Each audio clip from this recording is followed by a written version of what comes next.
Kicking us off in 5th place, we have water park troubles. This tale takes place at Schlitterbahn, which is a theme park owned by Cedar Fair in Texas on the Raging Rapids portion of the Lazy River. Our narrator Vanessa and her friends didn't expect anything intense from the ride. They were all just, looking forward to relaxing, watching the water go by, enjoying the scenery. As expected, the ride wasn't super intense whatsoever at first, until it hit a patch of white water, and because of the angle that the raft hit the bump, Vanessa and her companions were launched into the river. Nope, that's not supposed to be part of the ride.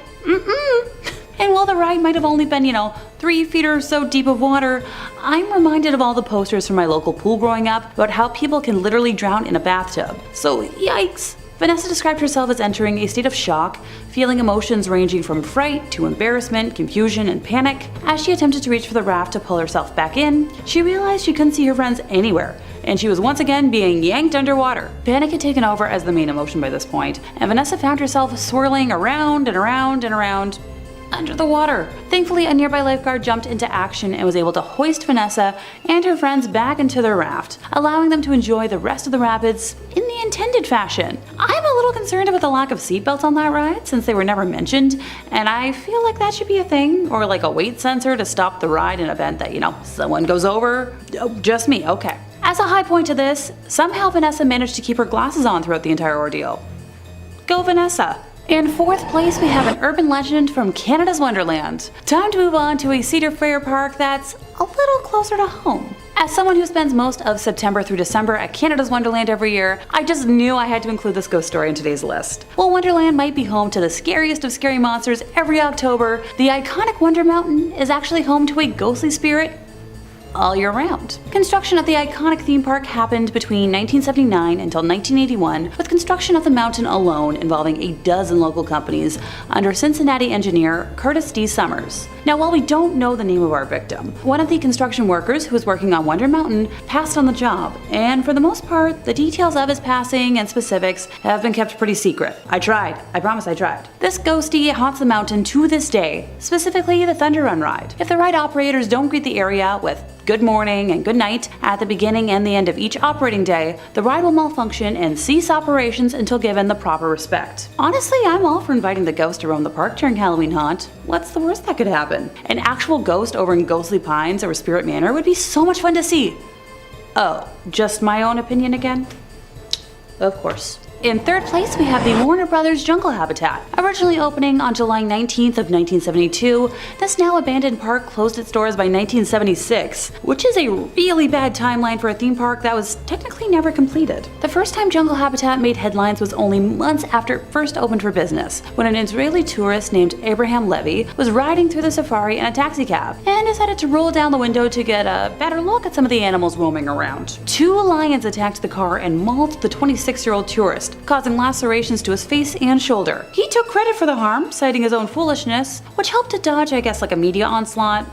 For the most part. By the end of the year, reports of animals escaping into the wilds of West Milford, which is where the park is located, were far too many in volume to be ignored. Besides the sightings of harmless animals like peacocks, there were numerous rumors spreading about dangerous animals such as a pack of wolves and a lion being sighted along local roads. Okay, look, I grew up in the land of moose, and I wouldn't want to see one of those on the side of the highway. I can't imagine seeing a lion on the side of one. These sentiments voiced way back in the day are identical to the rumors still running rampant today. Tales told by local residents who have, looked out into their backyards include wandering ostriches and a band of baboons running amok in the town's pharmacy. Guess they needed a prescription filled. Emus, baboons, and even wolves are just some of the uncaged critters which have been known to actually have escaped the park. I feel like I found the origins for the Night at the Museum franchise. On July 8th of 1974, a 68-year-old visitor from Long Island was grabbed by the trunk of a baby elephant, which then slammed her against a fence and bit her. The woman, her name's Elizabeth Ennis by the way, was later awarded $200,000 by a court. In an account in the New York Times, she claimed the elephant bit her on the right hand, and because of the trauma incurred by being slammed into the fence, she had persistent pain in her right side that prevented her from lifting heavy items. Her husband was awarded $5,000 for the loss of companionship. I'm just glad that's all that she went through.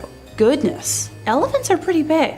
The animals also had a tendency to damage the cars that passed through. An e-museum for the park that exists online now says that the tigers like to bite and pop car tires, and monkeys like to rip antennas off the cars. Sounds like a lack of good animal training and boundaries to me, but I'm no animal expert. Right after the park closed in October of 1976, some of the animal carcasses were left outside. This pile grew until, 30 animal bodies, including that of an elephant, a bison, camel, and some zebras, were all left lying until April, when the ground had thawed enough to finally bury what was left of them. The 6 months that they were left exposed was a violation of state laws, which stated that any animal should be buried within 48 hours of its passing. Despite this violation, Warner Brothers were not sanctioned. Jungle habitat is gone now, but never forgotten. Reports of mysterious kangaroo sightings in remote corners of West Milford still turn up from time to time. Be careful, kangaroos hurt. In second place, we have the Joyland deaths. Located in Wichita, Kansas, Joyland once featured state-of-the-art rides and attractions, holding a reign of 55 years of fun and joy.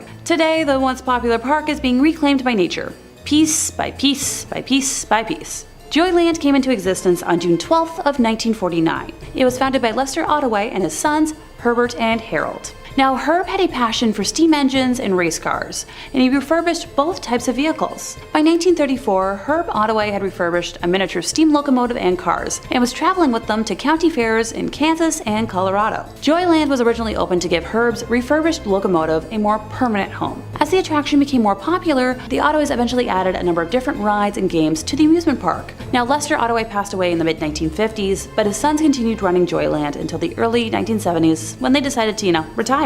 Joyland was then sold to Stanley and Margaret Nelson, who owned the park until it closed its doors in 2004. Joyland featured attractions such as a wooden roller coaster, my personal favorite kind of coaster, a wacky shack dark ride, a log jam, a sky coaster, bumper cars, the classic carousel, and of course, a Ferris wheel. Now, on April 6th of 2004, a 13-year-old girl was enjoying a Ferris wheel ride with her friends when the restraint bar holding them in came undone. The young girl fell more than 30 feet, suffering multiple head, arm, and leg injuries, and it's a miracle that she survived. The Ferris wheel was immediately closed, while both private and federal investigations looked into whether everything was, safe and up to code. The ride managed to, reopen eventually after these investigations were wrapped up, so okay, I wonder what to code means anymore. Another notable ride at Joyland was the wooden roller coaster that was known as the Nightmare. Although the roller coaster was a staple at the amusement park, it too saw its fair share of injuries. On May 25th of 1977, one rider stood up in one of these carts and fell. He passed at the scene from injuries sustained from the fall. Another death occurred 20 years later on August 27th of 1998 when a 35-year-old maintenance worker named Kevin Briley was under the ride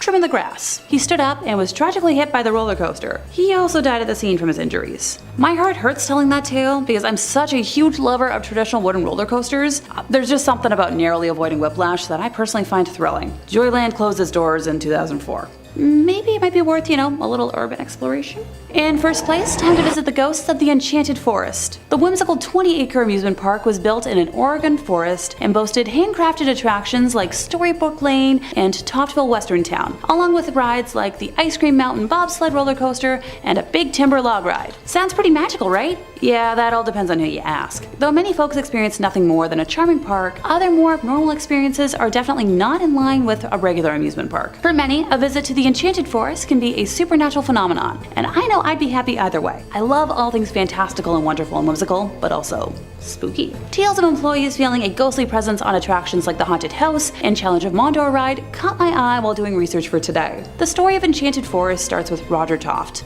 the park's creator, who spent every last penny he had to make his passion project come to life in 1971. His granddaughter, Ashley Toft, is now the park's general manager, and while she claims she's personally never experienced any supernatural phenomena on the Haunted House, she did admit that the attraction makes her feel anxious and overwhelmed. While guiding a group of experienced paranormal experts through the attraction, she led them directly to a cold spot that could be attributed to an otherworldly presence. As much as I understand the stigma of not wanting to believe in ghosts, that's a coincidence I can't just ignore. Challenge of Mondor ride operator Chris Dunn has since told a tale of an inexplicable encounter that he experienced one morning in 2016 while prepping the wizard-themed target aiming attraction for the day. He explained how he heard footsteps behind him, but turned around. No one there. Mere seconds after hearing the footsteps, he described being hit with a strange energy throughout his body, one that made him dizzy and gave him a horrible case of chills. Now later in the day, the same thing happened, but with more intensity. He took photos of the ride not in operation and captured images of what looks to be an orb that changes shapes in 3 sequential photos. The 2 of the investigators I mentioned before were granted permission to spend a night unsupervised at the park and experienced the chilling energy and the challenge of Mondor and managed to communicate with a spirit in the haunted house. Notice how I haven't mentioned like a park tragedy yet as the cause for anything? That's because unlike the other places on this list, there wasn't one. The haunted house was built during the original construction along with the rest of attractions, and Challenge of Mondor was constructed in 2006. Time to borrow that time machine I've been asking the powers that be for, and travel on back. In August of 1846, Oregon settlers and indigenous tribes of the Willamette Valley fought a terrible battle in present-day Salem, known as Battle Creek. The theory most people believe is that the energy could be the cause of the manifestation in the theme park, which was built in close proximity to the gruesome fight. You let me know what you think down in the comments. Number 5 on this list is Atlantis Marine Park. We are headed all the way down under for this one because Atlantis Marine Park is actually in Australia. AustralianNews.com writes, Atlantis Marine Park was initially a huge success with families from WA and beyond flocking to the park to watch the live dolphin shows, swim in the pools, ride pedal boats, and have their obligatory photo with King Neptune, a huge statue at the entrance to the park. However, in 1990, just 9 years after opening, Atlantis shut its doors. Western Australia's boom never eventuated, and the 1987 stock market crash put a halt to prosperity. Atlantis closed due to financial difficulty and was left abandoned. It has since been damaged by vandals and has become overgrown and derelict. Old statues can still be found scattered throughout the grounds, as well as broken walls and concrete pools. For years, it was no man's land, popular with dog walkers. However, just last month, the iconic King Neptune was restored to his former glory after a petition by locals who started an online campaign for something to be done with the ruins. Well, I'm glad to see that Neptune is looking fresh again, but I don't know how long he'll stay that way. Apparently, this place, when the sun goes down, is home to some evil creatures. Four-legged mutant things with glowing red eyes that hiss and are nothing that we know of from this world. Now, this could be a bunch of baloney, but that's what some people have reported seeing when they've explored this place at night. Probably safe to go during the daytime, just make sure you set an alarm for 6 p.m. to get out of there if you do go. Number 4 on this list is Crinkly Bottom Theme Park. This one, to my understanding, has been demolished, but it still deserves a spot on this list because of how creepy it was when it was around. Mr. Blobby was a TV caricature in the early 1990s. He was featured on one of Britain's most successful late-night Saturday television shows and was this big pink blob creature with a bow tie on. This was a comedy television show, and this blob thing didn't lack any of that. He would often engage in annoying antics with celebrity guests and become a bit of a British television phenomenon. Well, Mr. Blobby was successful enough that he of course needed toys, merchandise, and heck, while we're at it, let's give him his own amusement park. Sometimes what works well on TV doesn't always translate to a fun amusement park though. Crinkly Bottom was what they called it, and it opened up in 1994. This annoying sidekick's popularity didn't last forever though, and this amusement park's life was very short-lived. The place shut down in 1996 because it simply was not making enough money. Then it faded away into obscurity and everybody forgot about this interesting little business venture. That was until 2009 though, when some urban explorers stumbled upon it again. The once bright and beautiful Blobby Land looked like something straight out of a horror film. It was worn and gross and just reeked of evil. Animals had taken up residence there, and based on how the place looked, it wouldn't have been surprising if some sketchy characters once did business there too. You can't visit it now because it's demolished, but you really shouldn't have been going when it was around anyways. Number 3 on this list is Boblo Island. I had to include Boblo Island on this list to give a bit of a shout out to Ontario, where your boy grew up. Boblo Island was wildly successful for a time and operated for nearly a century. As with a lot of places on this list though, it couldn't seem to power through the 90s and had to shut down. Reader's Digest says, picture an 1898 Victorian amusement park, music from an organ grinder, women's skirts swishing around the dance hall, children's laughter echoing from various newfangled rides. That's what this theme park on Boys Blank Island, nicknamed Boblo, near Detroit on the Canadian side of the Detroit River, was to residents alike. Its doors were shut nearly 100 years later in 1993, and the area is now closed to the public. But you can boat or kayak by the remains, listening for the ghostly sounds of long past visitors. While you can't stay here overnight, you can rent these 8 haunted places on Airbnb. Being on an island really adds to the creepiness for me, I think. Like this place, from all the pictures I could find, it really looks totally detached from all other society. Basically meaning that whatever happens here, you are totally by yourself. Like there is a new set of rules for this island. There have been stories that something lurks here, a spirit or something dark. Be very careful if you ever go to Boblo Island. Number 2 on this list is Pripyat Amusement Park. Pripyat is a town that we've talked a lot about on this channel already. In fact, it was recently featured in a video where we looked at the top 5 mysterious towns that are completely abandoned. Pripyat is a ghost town in northern Ukraine and near the Ukrainian and Belarus border. It was named after the nearby river Pripyat and was founded in 1970. Right in the town is a small amusement park that once looked quite fun and had plans to grow into a big Ukrainian park that people might flock to. Those dreams were never realized though, and now it sits in complete and utter disarray. Those dreams were never realized because of the horrible accident that occurred in 1986. You see, the town of Pripyat was basically established to serve the Chernobyl nuclear power plant. When it was first built, it was a closed town basically only for the workers of this place, but it grew and grew as time went on, and at its height had a population of just under 50,000 people. I don't need to go into too much detail about the accident as a whole, because I imagine that you guys are all pretty aware. But basically, this was the worst accident of this nature in human history, and for all our sakes, we need to hope that it never happens again. The radiation damage was absolutely massive, and right after it happened, the entire town of Pripyat had to be evacuated. That, of course, has left the amusement park, right in the middle of this town, completely abandoned as well. Not a lot of people have gone to this town or park since this incident occurred. For a long time, it wasn't safe to set foot within a set radius of the blast. Those who have been brave or foolish enough to set foot into this town and explore the amusement park have reported some strange and scary findings. Rumor has it that some sort of entity lives there. Something dark and evil calling this abandoned place home. A nasty and sinister entity that doesn't like to be disturbed. There have been talks of this being some type of shadow creature or potentially a beast like a werewolf of sorts. Either way, the people who visit this place feel an overwhelming sense of dread when they're there. They also feel as if they're unwelcome, like they entered somebody's home who doesn't want them there. There are multiple reasons why this amusement park is abandoned, so I'd stay away if I was you. And finally, number 1 on this list is Six Flags. Now, I don't mean Six Flags as a chain or anything like that.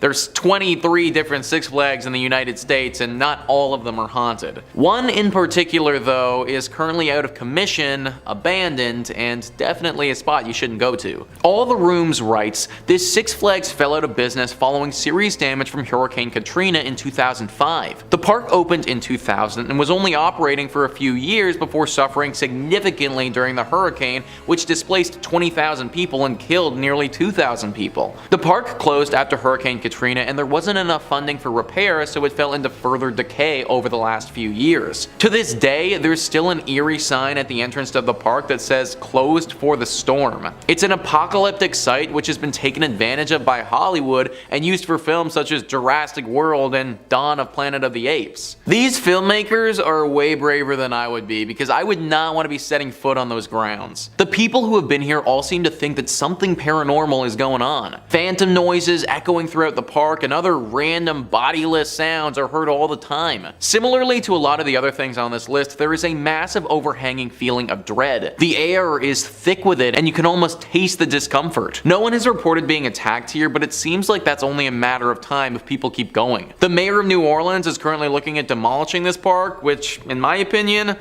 probably for the best. Number 5, the Warner Brothers Jungle Habitat. Originally opening on July 19th of 1972, this park closed its doors by 1976, which is a really bad timeline for a theme park that was technically never completed. The first time Jungle Habitat made headlines was only months after it first opened for business, when an Israeli tourist named Abraham Levy was riding through the safari in a taxi cab and decided to roll down the window to get a better look at some of the animals roaming about. 2 lions attacked the car and mauled the 26-year-old tourist, causing lacerations to his face and shoulder. He took credit for the harm, citing his own foolishness, which helped to dodge a media onslaught. Well, for the most part. By the end of the year, reports of animals escaping into the wilds of West Milford were far too many in volume to be ignored. Besides sightings of harmless animals like peacocks, there were rumors spreading about dangerous animals such as a pack of wolves and a lion being sighted along local roads. These sentiments, voiced 28 years ago, are identical to the rumors still running rampant today.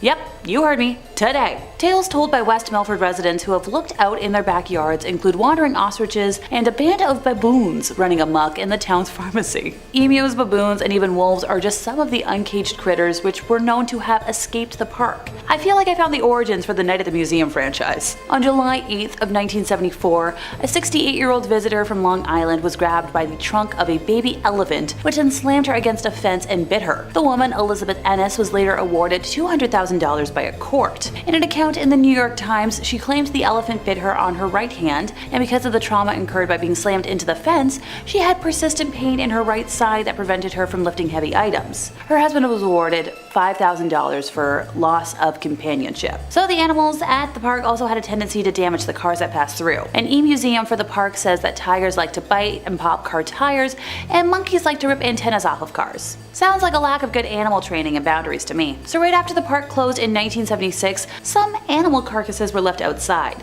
This pile grew until 30 animal bodies, including that of an elephant, a bison, a camel, some zebras, were all left lying until April, when the ground had thawed enough to finally bury what was left of the bodies. The 6 months that they were left exposed was a violation of state laws, which stated that any animal should be buried within 48 hours of its death. Despite this violation, Warner Brothers was not sanctioned. Jungle habitat is gone now, but not forgotten. Reports of mysterious kangaroo sightings in remote corners of West Milford still turn up from time to time. Number 4. Under the Sea Gone Wrong. Disney's River Country was the first water park at Walt Disney World, and possibly the first themed water park ever. Look, as much as I love Disney World, and I'm mentally planning my next trip back, I'm here to call a spade a spade. Some consider River Country to be the first water park anywhere, but that depends on how you define a water park. Yes, River Country opened almost a year before Wet n Wild in Orlando, but there were public pools and lake parks with water slides and other aquatic play equipment long before River Country opened. So just as Disneyland had reinvented the amusement park 21 years earlier, River Country reinvented aquatic recreation. The water park's grand opening was on June 20th of 1976, and on Thursday, August 28th of 1980,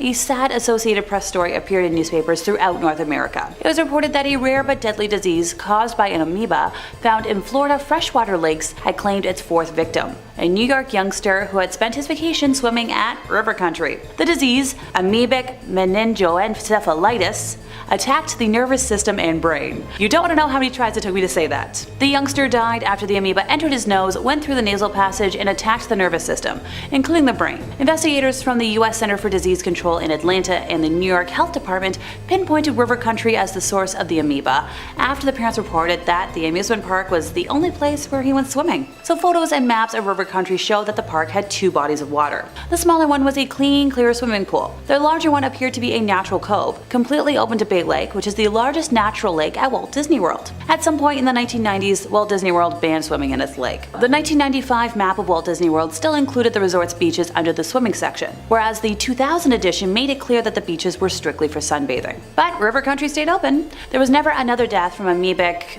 very long word that I'm not going to try and say again, linked to River Country. But there were 2 drownings, one in 1982 and the other in 1989. So River Country had its normal seasonal closing at the end of the 2001 season, but when the time came for it to reopen for the 2002 season, it didn't. River Country never reopened. Coming in at number 3, Gulliver's Kingdom, Yamanashi, Japan. This surreal amusement park was based on the novel Gulliver's Travels by Jonathan Swift. At the center of the sprawling park lay a giant model of the novel's titular character Lemuel Gulliver tied to the ground. The park has a beautiful view of Mount Fuji, however sadly due to low visitor numbers the park only lasted 4 years before being closed down. Luckily for us though, photographer Martin Lyle explored the park's interior, stating, "The giant Gulliver was unreal. Entering the grounds I didn't see him right away, then as I delved deeper into the park he suddenly loomed out of the landscape. It was such a momentous thing to stand in the presence of. It was the most amazing and surreal object I've ever seen. It felt so weird to lie in the palm of a giant man while surrounded by the stunning scenery." Coming in at number 2, Land of Oz, North Carolina.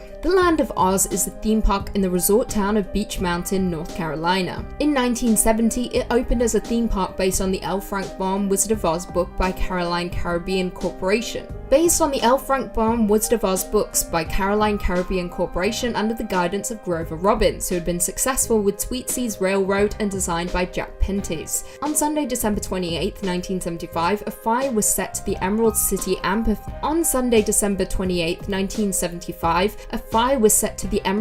Amphitheater and surrounding gift shops. 2 buildings were destroyed along with the park's offices, costumes, sound equipment, and props. There is some speculation that the fires were set by disgruntled employees. Now it would go on to be rebuilt and managed by a new company, however, it would never recover, with the park officially closing in 1980. Urban explorers often visit the park, taking pictures and sometimes even stealing pieces of the yellow brick road. Land of Oz still opens its gates a few days a year around Halloween for visitors brave enough to explore.